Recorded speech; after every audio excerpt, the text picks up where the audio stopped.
I am Kushi Jain. Hey, I am Tanushree Mundra. ISC schools have excessively vast syllabus and that scoring good marks is challenging. CBSE में बस NCERT से पढ़ने से ही सब marks आ जाते हैं. In my opinion, CBSE board is in between being flexible and very flexible. We ISC people love to brag about our English and I will never stop bragging about it.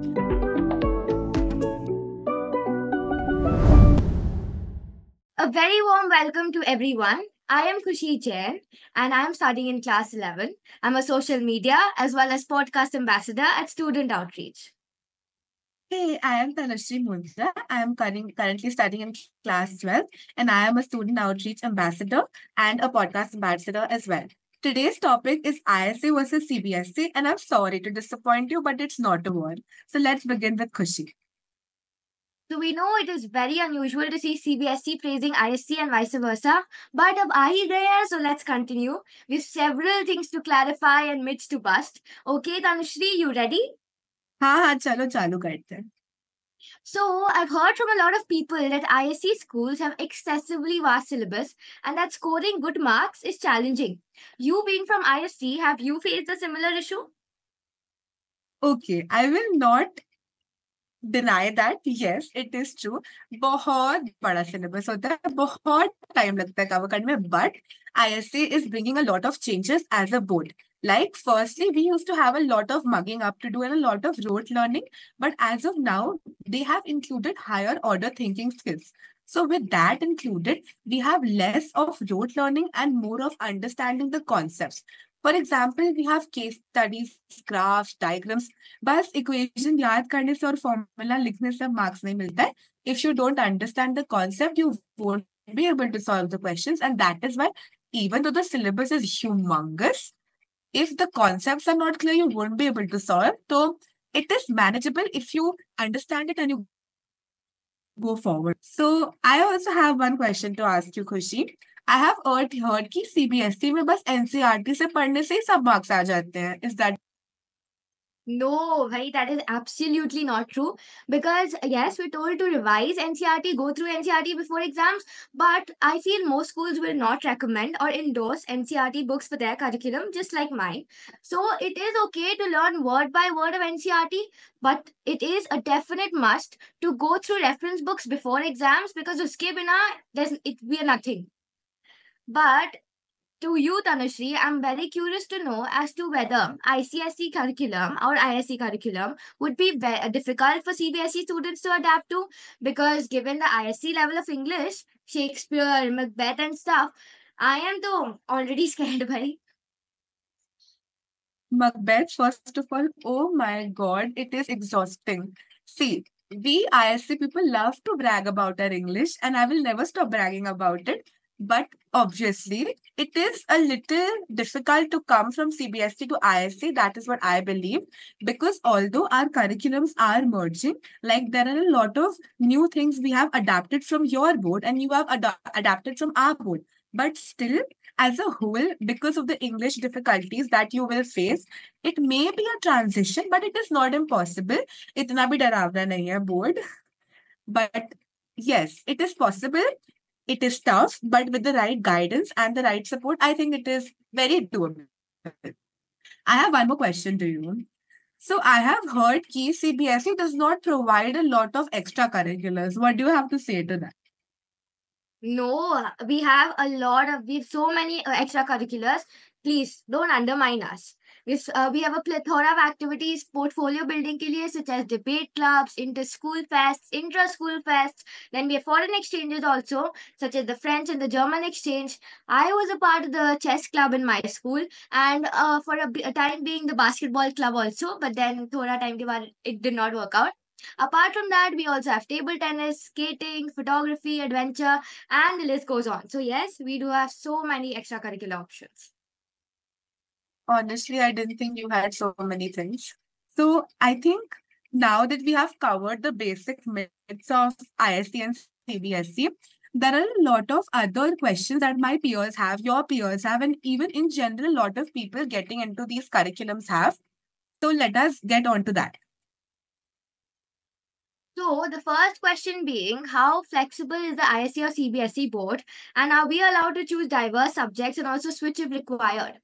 In my opinion, CBSE board is in between being flexible and very flexible, because I'm currently in class 11 and I'm a commerce student, but I cannot take up eco and psycho both at the same time. So even if I want to do both, I cannot. Also, switching subjects is an option only before summer vacations and up till my PT ones. And in my opinion, it is very difficult and too short a time to decide where I stand and whether it is good for my future or not. So that I feel is something that CBSE should include. But what about you? Very honestly, I am very happy with the way ISC is changing.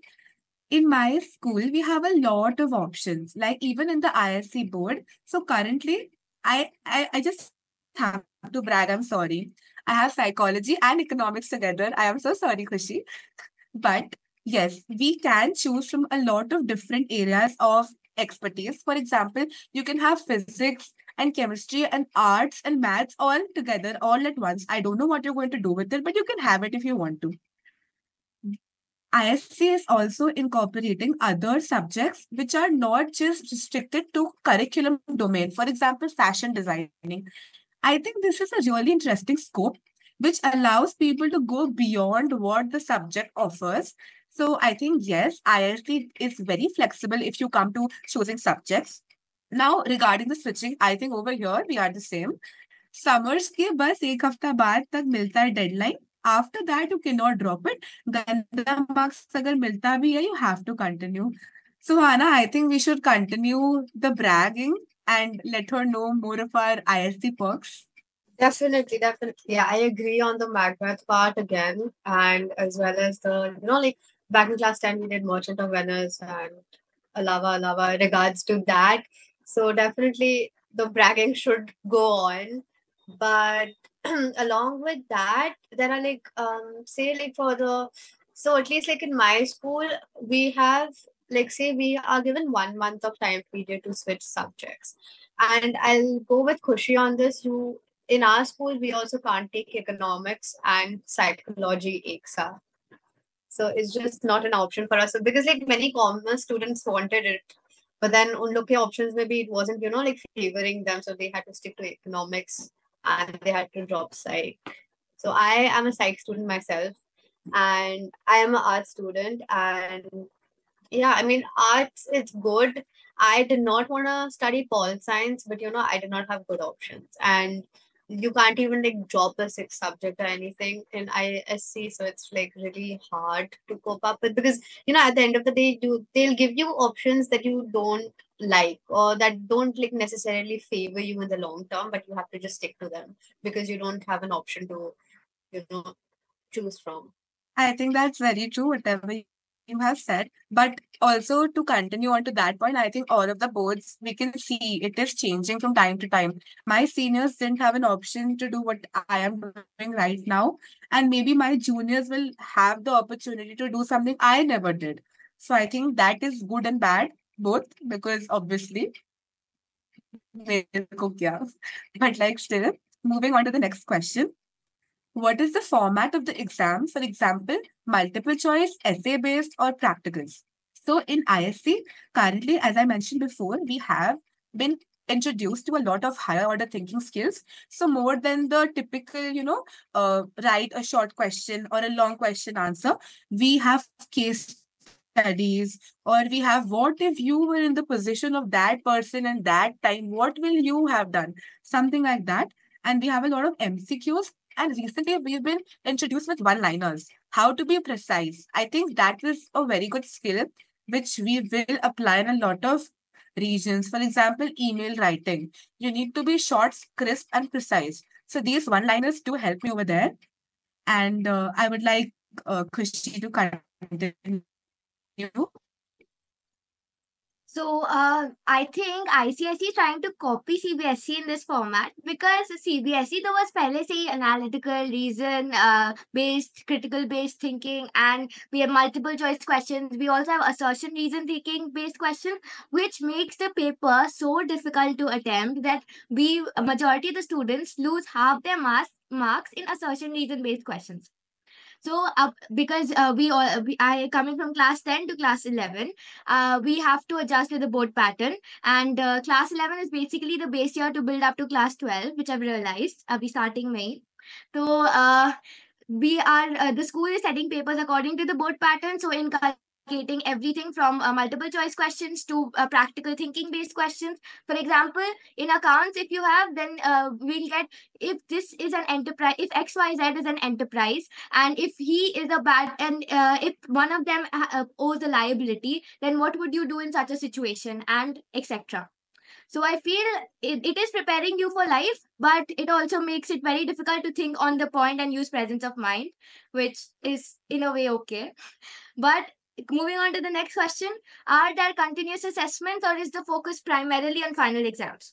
So one thing I like about CBSE and both ICSE schools also, that there is no primarily focus on final exams, because we have PT1s, then half yearly, PT2s, and then annuals. So in this way, the student gets prepared for all the four exams, and moreover, the final exam, which holds the most importance in our journey. So if I get to understand where I stand in my class in all of these exams, and so that I get prepared for the final exam, and also the mistakes that I've made so that I don't repeat them. So I feel that it is a very good way to equip the students. What about you? I would just like to start with an example. Last week, I was very sick and I had to miss one day. I had no option. And I was just hoping that nothing important happens. But my economics teacher decided to take a surprise test that day. I knew all the answers by heart. I could recite them in my sleep, but obviously, I lost 5 marks. And this is ISC board for you.